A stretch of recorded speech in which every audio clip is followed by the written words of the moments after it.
क्या आप जानते हैं हमारे द्वारा किए गए पाप कहाँ कहाँ तक जाते हैं? नमस्कार, मार्तंड ज्योतिष केंद्र में आपका स्वागत है। मैं हूँ मनीषा श्री।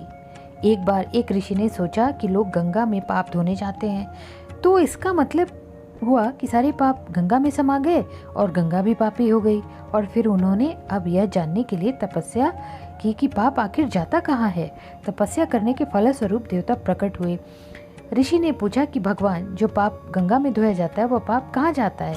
भगवान ने कहा, चलो गंगा जी से ही पूछते हैं। दोनों लोग गंगा के पास गए और कहा कि हे गंगे, सब लोग तुम्हारे यहाँ पाप धोते हैं, तो इसका मतलब आप भी पापी हुई। गंगा ने कहा, क्यों?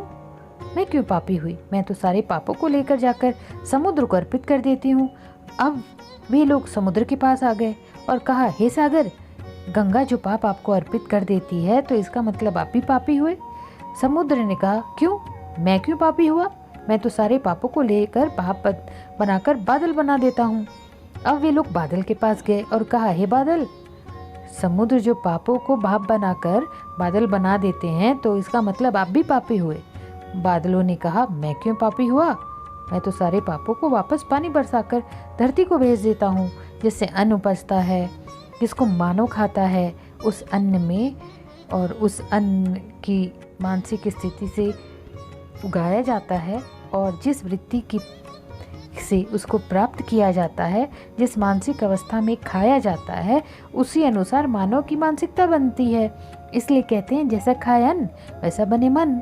अन्न को जिस वृत्ति से कमाई प्राप्त किया जाता है, जिस प्रकार आप अन्न को कमा कर लाएंगे, जिस मानसिक अवस्था में उसे खाएंगे, वैसे ही विचार आपके बनते चले जाएंगे।